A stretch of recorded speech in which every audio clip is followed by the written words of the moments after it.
नमस्कार दोस्तों, क्या हालचाल है आपके। आशा करता हूँ बहुत अच्छे होंगे। आज के इस वीडियो में हम सेनको गोल्ड लिमिटेड इस शेयर का कंप्लीट फंडामेंटल और टेक्निकल एनालिसिस करेंगे, जिसमें कंपनी का बिजनेस, वैल्यूएशंस, फाइनेंशियल नंबर और कंपनी के पॉजिटिव नेगेटिव्स इन सब के बारे में बात करेंगे। आपने इस वीडियो पे क्लिक किया है यानी आप इस कंपनी के शेयर होल्डर हो या इस शेयर को खरीदने के बारे में सोच रहे हो, तो वीडियो को पूरा एंड तक देखना, कोई भी डिटेल को मिस मत करना। और रिसेंटली स्टॉक से जुड़ी एक बहुत बड़ी पॉजिटिव न्यूज सामने निकल कर आ रही है, जो स्टॉक में बड़ी हलचल ला सकती है। तो क्या है वो लेटेस्ट न्यूज, आगे हम समझेंगे। और एक हम्बल रिक्वेस्ट रहेगी आपसे, अगर आपको वीडियो इन्फॉर्मेटिव लगे तो इसी तरह की वैल्यूएबल वीडियो देखने के लिए चैनल को सब्सक्राइब करके जरूर रख लेना। सेनको गोल्ड का शेयर आईपीओ के समय से ही हमेशा फोकस में रहा है। इसके आईपीओ को भी बम्पर रिस्पॉन्स मिला था और लिस्टिंग के 1 साल के अंदर ही ये शेयर 3.5 गुना से भी ज्यादा का मल्टीबैगर रिटर्न दे चुका था। यानी कि 1 लाख रुपए के इन्वेस्टमेंट की वैल्यू 1 साल में ही 3.5 लाख से ज्यादा हो चुकी थी इस शेयर के अंदर। पर वहां से ये शेयर अभी 65% नीचे आ चुका है। शेयर में लगातार नॉन स्टॉप तेजी देखने के बाद बहुत सारे रिटेल इन्वेस्टर्स ने फोमो में आकर इस शेयर में बहुत ऊंचे भाव पर एंट्री की हुई है। इससे आज की डेट में उनको बहुत बड़ा नुकसान इस शेयर में हो रहा है। सेनको गोल्ड के शेयर में तेज गिरावट के पीछे क्या कारण है और क्या ये शेयर वापस मल्टीबैगर रिटर्न दे सकता है या नहीं, लॉन्ग टर्म के लिए ये शेयर कैसा है, इन सारे ही सवालों का जवाब इस वीडियो में लेंगे। सबसे पहले कंपनी के बिजनेस के बारे में बात करें तो जैसा कि नाम से ही समझ में आ रहा है, गोल्ड और ज्वेलरी से रिलेटेड इसका कामकाज है। ये कंपनी 1994 से इनकॉर्पोरेट हुई है, यानी कि इस कंपनी को 30 साल से भी ज्यादा हो चुका है। पूरे इंडिया के अंदर इनका प्रेजेंस देखने को मिल जाता है और ये जो ईस्टर्न रीजन है, इंडिया का ईस्टर्न रीजन, वहां पे इस कंपनी की बहुत मजबूत पकड़ है। मुख्य रूप से ये कंपनी गोल्ड, डायमंड की ज्वेलरी, उसके साथ साथ सिल्वर, प्लेटिनम और जो बाकी प्रीशियस मेटल्स होते हैं, बाकी जो रत्न होते हैं, उनसे जुड़े आभूषण और गहने बनाती है और बेचती है। गोल्ड ज्वेलरी के अंदर इस कंपनी के पास 1,30,000 से भी ज्यादा डिजाइन है और डायमंड ज्वेलरी में 72,000 प्लस इस कंपनी के पास डिजाइन है। कियारा एडवाणी, सौरभ गांगुली, विद्या बालन और कार्तिक आर्यन जैसे बहुत ही पॉपुलर सेलिब्रिटीज इसके ब्रांड एम्बेसडर है। कंपनी का मार्केट कैप 4,500 करोड़ के आसपास देखने को मिलता है, यानी कि ये एक स्मॉल कैप टाइप की कंपनी है। और इसका 52 वीक हाई 772 रुपीज और 52 वीक लो 227 रुपीज है। और करेंटली ये शेयर 272 रुपए के आसपास ट्रेड कर रहा है। 52 वीक हाई से अगर बात करें तो लगभग 65% ये स्टॉक अभी नीचे चल रहा है। आरओई और आरओसी रेशियो 15% के आसपास देखने को मिल जाता है, जो कि ठीक ही कहा जाएगा। इंडस्ट्री के पी वैल्यूएशन की बात करें तो वो 32 के आसपास देखने को मिलता है, जबकि इस शेयर का भी पी वैल्यूएशन 32 का ही देखने को मिल रहा है, यानी इंडस्ट्री के साथ ही ये चल रहा है। बुक वैल्यू 88 रुपीज की है और ये अभी अपने बुक वैल्यू से 3 गुना ज्यादा महंगे भाव पे चल रहा है। कंपनी के ऊपर कर्जा की बात करें तो 1881 करोड़ का शॉर्ट टर्म कर्जा देखने को मिलता है। डेब्ट टू इक्विटी रेशियो 1.31 है। पर ये जो भी कर्जा है ये लॉन्ग टर्म का कर्जा नहीं है, ये शॉर्ट टर्म बोरोविंग है और लीज लायबिलिटी है, यानी 1 साल के अंदर अंदर शॉर्ट टर्म बोरोविंग कंपनी को खत्म करना होता है। कंपनी के पास रिजर्व की बात करें तो लगभग 1350 करोड़ के आसपास अच्छा रिजर्व भी पड़ा हुआ है। 514 करोड़ रुपए का कैश भी कंपनी के पास पड़ा हुआ है। अगर आप कंपनी के क्वार्टरली नंबर देखेंगे तो आप पाएंगे कि कंपनी के हर क्वार्टर में थोड़ी सी इंस्टेबिलिटी नजर आ रही है। जो दिसंबर का क्वार्टर होता है उस टाइम शादियों का समय होता है, तो उस टाइम कंपनी का रेवेन्यू और सेल्स बढ़ता हुआ नजर आ रहा है। इसके अलावा कभी कभी क्वार्टर में लगभग बहुत ही ज्यादा ड्रॉप हमें रेवेन्यू में और सेल्स में देखने को मिल रहा है। 30 से 40% का मेजर ड्रॉप भी देखने को मिल रहा है। प्रॉफिट की भी बात करें तो प्रॉफिट भी इस कंपनी का क्वार्टर ऑन क्वार्टर इनस्टेबल सा ही नजर आता है। पिछले दिसंबर 2023 के क्वार्टर में कंपनी ने 111 करोड़ का प्रॉफिट रिपोर्ट किया था। उसके बाद ये प्रॉफिट डबल डिजिट में और ऑलमोस्ट 10-20 करोड़ के आसपास भी कुछ क्वार्टर में पहुंचते हुए नजर आया। तो इन्हीं सब कारणों को शेयर जो होता है वो पहले ही डिस्काउंट करके चलता है। दिसंबर 2023 का जो क्वार्टर था वो बेस्ट क्वार्टर था। उस टाइम इसके शेयरों का भाव पीक पे पहुंचा हुआ था। उसके बाद लगातार इसका रेवेन्यू और प्रॉफिट में ड्रॉप आता हुआ नीचे की तरफ दिख रहा है। शेयर भी इसी कारण रिएक्ट किए होंगे। सालाना आधार पर भी नंबर की बात करें तो वो ग्रोथ नंबर में दिखाई नहीं दे रही। मार्च 2018 के क्वार्टर में भी कंपनी 2200 करोड़ का रेवेन्यू करती थी। अगर आप मार्च 2024 का क्वार्टर भी देखेंगे तो वहां पे 5230 करोड़ का ही जंप हुआ है, यानी कि लगभग 6 साल में सिर्फ 2 गुना से ज्यादा का ग्रोथ देखने को मिला है रेवेन्यू में। कंपनी के प्रॉफिट में भी उस हिसाब से ग्रोथ लगातार देखने को नहीं मिला है। फाइनेंशियल ईयर 2025 में 9 महीने के अंदर कंपनी ने 6000 करोड़ का रेवेन्यू कर लिया है। हालांकि प्रॉफिट कंपनी ने सिर्फ 140 करोड़ का ही रिपोर्ट किया है। तो इस साल हो सकता है कंपनी का रेवेन्यू तो बढ़ता हुआ नजर आए, पर कंपनी का प्रॉफिट पिछले साल से भी थोड़ा कम होता हुआ नजर आ सकता है। शेयर होल्डिंग पैटर्न को खास तौर से यहाँ पे समझिएगा। सितंबर 2023 में कंपनी के अंदर प्रमोटर 69% का स्टेक रखते थे और एफआईआई 14.5% का स्टेक रखते थे। पर जून 2024 के क्वार्टर के अंदर एफआईआई का स्टेक यहाँ पर आधा होते हुए नजर आया, 7.72%। उसके बाद यहाँ पर प्रमोटर ने भी अपना स्टेक लगभग 4% जितना डिक्रीज किया, कम किया। और इसी पूरे टाइम में पब्लिक का अगर आप इन्वेस्टमेंट देखेंगे तो वो यहाँ पर 8.6% था। वो लगातार इसमें बढ़ते रहा। एफआईआई माल सेल करते गए और उस माल को डायरेक्ट पब्लिक बाई करती गई। अगर आप रिसेंटली दिसंबर 2024 के क्वार्टर के हिसाब से देखेंगे तो 1,42,000 रिटेल शेयर होल्डर्स के पास ये शेयर पड़ा हुआ है। होल्डिंग पैटर्न को देख के समझ में आता है कि इसके अंदर रिटेलर्स ने बहुत ही ऊंचे भाव पे एंट्री की होगी। 10 में से लगभग 85% रिटेल इन्वेस्टर ऐसे होंगे जिनके पोर्टफोलियो में ये शेयर टॉप से काफी नीचे आ चुका होगा। तो आपने कौन से भाव पे इस शेयर को खरीदा है, आप कमेंट सेक्शन में जरूर बताइए।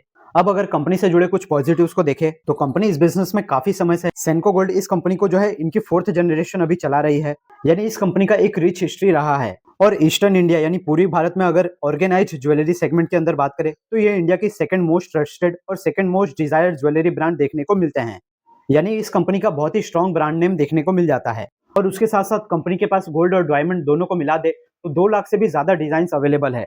दूसरा पॉजिटिव चीज निकल के आता है कि जिस वैल्यूएशन पे अभी कंपनी ट्रेड करी है, लगभग अपने 52 हाई से 65% नीचे आ चुकी है। तो अब यहाँ से जो नीचे जाने का चांसेस है वो थोड़ा सा यहाँ पे कम दिखाई दे रहा है। इंडस्ट्री के एवरेज पीई मल्टीपल की बात करें तो उसके साथ ही ये कंपनी चल रही है, बहुत ज्यादा महंगे वैल्यूएशन पे अभी तो नहीं चल रही। और यहाँ से आप इस बात को समझ सकते हैं कि अभी के प्राइस पे 65% डाउन होने के बाद ये अभी इंडस्ट्री के एवरेज पे आया है। तो जब ये बहुत हायर वैल्यूएशन पे ट्रेड कर रहा होगा तब इसका पीई मल्टीपल कितना महंगा होगा, और उतने महंगे मल्टीपल पे ही रिटेल इन्वेस्टर शेयर बाई करते हैं, तो लॉस तो होगा ही ना भाई। तीसरी पॉजिटिव चीज ये देखने को मिलती है कि सालाना आधार पे इस कंपनी के रेवेन्यू और प्रॉफिट में हर साल ग्रोथ हो रही है। भले ही वो ग्रोथ धीरे धीरे हो रही है पर हर साल ग्रोथ हो ही रही है। और प्रमोटर और एफआईडीआई का भी इस कंपनी में बहुत ही अच्छा खासा इंटरेस्ट है। कुछ अगर नेगेटिव्स की बात करें तो भले इस कंपनी का कामकाज 16 राज्यों और 105 शहरों के अंदर देखने को मिलता है, पर जहां से ये कंपनी ओरिजिनेट हुई है यानी कि वेस्ट बंगाल सिर्फ एक सिंगल लोकेशन से इस कंपनी का अभी भी मैक्सिमम रेवेन्यू वहां से ही आ रहा है। तो एक सिंगल स्टेट से इस कंपनी का बिजनेस बहुत ज्यादा डिपेंडेंट है। और कंपनी का जो स्टोर काउंट है वो मेट्रो सिटीज में थोड़ा कम और टायर 2 और टायर 3 सिटीज में ज्यादा देखने को मिलता है। वहां पर प्रॉब्लम ये आ जाती है कि वहां पर आपको प्राइसिंग पावर नहीं मिलता, वहां पे आप हायर प्राइस पे ज्यादा चीजें नहीं बेच सकते, जिसका सीधा सीधा इम्पैक्ट नंबर में देखने को मिल जाता है। आप देखेंगे कि किसी क्वार्टर में कंपनी 12% के प्रॉफिट मार्जिन पे काम कर रही थी, तो किसी किसी क्वार्टर में उसका profit margin, operating profit margin घट के 3 से 4% का सिर्फ रह गया है। यानी कंपनी बहुत ही कम प्रॉफिट मार्जिन पे अपनी वस्तुओं को, अपनी चीजों को बेचती है। इसीलिए कंपनी का क्वार्टरली नेट प्रॉफिट भी बहुत ज्यादा रेवेन्यू होने के बावजूद भी नेट प्रॉफिट एकदम नेग्लिजिबल सा, बहुत ही कम नजर आता है। कंपनी के फाइनेंशियल्स में भी इनस्टेबिलिटी नजर आती है, किसी क्वार्टर में बहुत ज्यादा रेवेन्यू तो कभी बहुत कम रेवेन्यू और प्रॉफिट देखने को मिल रहा है। दूसरा नेगेटिव ये देखने को मिलता है कि कंपनी के ऊपर लगभग 1900 करोड़ का कर्जा है। डेब्ट टू इक्विटी रेशियो 1.31 है, यानी एक से ज्यादा का डेब्ट टू इक्विटी रेशियो होना ये थोड़ा सा नेगेटिव साउंड करता है। कंपनी का मार्केट कैप अभी 4500 करोड़ के आसपास है, कंपनी के ऊपर 1900 करोड़ का कर्जा देखने को मिल रहा है, यानी कि अच्छा खासा इंटरेस्ट के अंदर पेमेंट कंपनी का जाने वाला है। हालांकि ये कर्जा लॉन्ग टर्म का नहीं है तो ज्यादा चिंता की बात नहीं है। थर्ड नेगेटिव पॉइंट को देखें तो प्रमोटर और जो इन्वेस्टर्स है, जिन्होंने पीई इन्वेस्टर्स है, जिन्होंने इस कंपनी के अंदर इन्वेस्टमेंट किया हुआ है, वो धीरे धीरे इसमें से एग्जिट करने की कोशिश कर रहे हैं। और प्रमोटर भी अपना स्टेक लगातार यहाँ पर थोड़ा सा घटाते ही नजर आ रहे हैं। तो ये कुछ कंपनी से रिलेटेड नेगेटिव पॉइंट्स है। यहाँ तक की सारी जानकारी को देखकर अगर मुझे इस कंपनी को 10 में से नंबर देना हो तो मैं इस कंपनी को 10 में से 5 नंबर देना चाहूंगा। आप इस कंपनी को अपने हिसाब से कितने नंबर देंगे वो आप कमेंट सेक्शन में जरूर बताइए। बात करें कंपनी के अंदर ग्रोथ कहाँ से आएगी, लॉन्ग टर्म के लिए कंपनी कैसी है, तो कंपनी धीरे धीरे जैसे ही पैन इंडिया में अलग अलग राज्यों में अपने बिजनेस को एक्सपांड करेगी, अलग अलग अपने स्टोर ओपन करेगी, वहां से इस कंपनी का रेवेन्यू और बिजनेस बढ़ता हुआ नजर आ सकता है। कंपनी के पास ज्वेलरी के डिजाइन की कोई कमी नहीं है और कंपनी ने बॉलीवुड के सेलिब्रिटीज इन सबको अपना ब्रांड एम्बेसडर बनाया हुआ है, जहां से ये कंपनी अपनी मार्केटिंग को और स्ट्रॉन्ग करके अपनी प्रेजेंस और ज्यादा मजबूत करती जा रही है। कंपनी की वेबसाइट पे जाएंगे आप तो देखेंगे कि कंपनी ने अलग अलग तरह की सर्विसेज लॉन्च की हुई है। डिजिटल गोल्ड परचेस करने से लेकर आप कहीं भी बैठे हो इसकी ज्वेलरी को आप ऑर्डर करके घर बैठे मंगवा सकते हैं। ऐसे सारे अलग अलग बिजनेस वर्टिकल में कंपनी अपना बिजनेस एक्सपांड कर रही है। और अभी कंपनी का मार्केट कैप एक स्मॉल कैप टाइप की कंपनी है, तो जैसे जैसे ये ग्रो होगी इसके अंदर ग्रोथ के चांसेस बहुत ज्यादा है। भले इस बिजनेस के अंदर बहुत ज्यादा कंपटीशन हो, पर कंपनी ने एक रीजन तो बहुत अच्छे से कैप्चर करके रखा हुआ है। धीरे धीरे इंडिया के बाकी और रीजन्स में भी ये कंपनी अपनी प्रेजेंस को बहुत ही स्ट्रॉन्ग करती जा रही है। अगर टेक्निकल लेवल पर बात करें तो अभी इस स्टॉक के अंदर इसके 52 वीक लो के बाद से कंपनी के अंदर थोड़ा सा रिकवरी हमें 18 से 20% का देखने को मिला है। यहीं पर इस शेयर से जुड़े उस लेटेस्ट न्यूज की बात कर लेते हैं जिसका असर अब इस कंपनी पे होते हुए दिखेगा कि जो इस कंपनी के प्रमोटर है उन्होंने 17 मार्च और 18 मार्च को ओपन मार्केट से इस कंपनी के 2,41,400 और 1,61,000 शेयर्स डायरेक्टली बाय किए हैं, जिसके कारण इस शेयर के अंदर लगातार 4 दिन अपर सर्किट देखने को मिला है। उन्होंने इस कंपनी में 0.15% का स्टेक अपना पिक किया है। इससे इन्वेस्टर के अंदर ये सिग्नल जाता है कि प्रमोटर इस कंपनी पर लॉन्ग टर्म के लिए बहुत ही ज्यादा बुलिश है, उनका भरोसा अपनी कंपनी में बना हुआ है। पर सिर्फ इसी चीज को देख के आपको किसी स्टॉक को डायरेक्टली बाई नहीं कर लेना चाहिए। तो अब जब तक ये स्टॉक नया अपना लो नहीं लगाता, जैसे 225-230 के नीचे जब तक नहीं आता, तब तक ये एक रेंज बाउंड रह सकता है। 225-30 के नीचे ही स्टॉक के अंदर नया नीचे का मूवमेंट देखने को मिल सकता है। ऊपर की तरफ बात करें तो कंपनी को 330 से 340 रुपए के आसपास पहली रुकावट देखने को मिल जाएगी। बहुत ही घातक और बहुत ही भयानक इस कंपनी का चार्ट पैटर्न देखने को मिल जाता है, लगातार नीचे की ओर ही आता हुआ दिख रहा है। हालांकि ये पहला पुलबैक है ऊपर की तरफ। अब अगर यहाँ से डब्ल्यू पैटर्न अगर ऊपर की तरफ बनाता है तो वो इस शेयर के लिए अच्छा रहेगा। आपको क्या लगता है, यहाँ से शेयर ऊपर की तरफ जाएगा या वापस नीचे की ओर डुबकी लगाता हुआ नजर आएगा? आप कमेंट सेक्शन में जरूर बताइए। तो ये था सेनको गोल्ड लिमिटेड इस शेयर का कंप्लीट फंडामेंटल और टेक्निकल एनालिसिस। अगर आपको हमारे द्वारा दी गई जानकारी पसंद आई है, वीडियो इन्फॉर्मेटिव लगा है, तो वीडियो को एक लाइक जरूर कीजिए। आपके एक लाइक करने से हमें बहुत मोटिवेशन मिलता है और अगला स्टॉक का रिसर्च जब भी हम करें तो उसको और बेहतर बना सके, इसका मोटिवेशन भी मिलता है। अगर आपका इस शेयर से जुड़ा कोई भी सवाल है तो वो भी आप कमेंट सेक्शन में पूछ सकते हैं।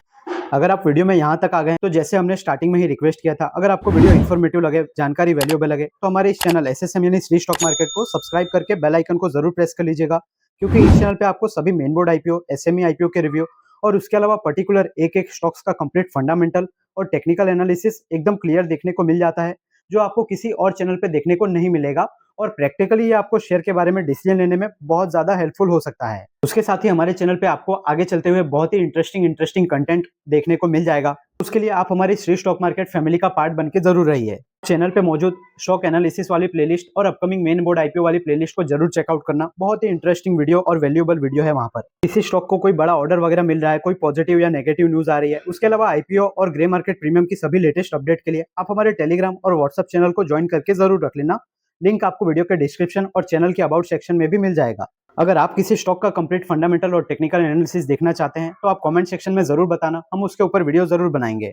अगर आपको इस वीडियो से वैल्यू मिली है और अगर आप हमें सपोर्ट करना चाहते हैं तो चैनल को सब्सक्राइब करके हमारी वीडियो को आप ज्यादा से ज्यादा अपने स्टॉक मार्केट और आईपीओ वाले दोस्तों के साथ भी शेयर जरूर कीजिएगा। आपका किया इतना सपोर्ट हमारे लिए बहुत वैल्यूएबल रहेगा। बाकी मैं मिलता हूँ आपसे नेक्स्ट वीडियो में, तब तक के लिए याद रखिए, the more you learn the more you earn. Thank you.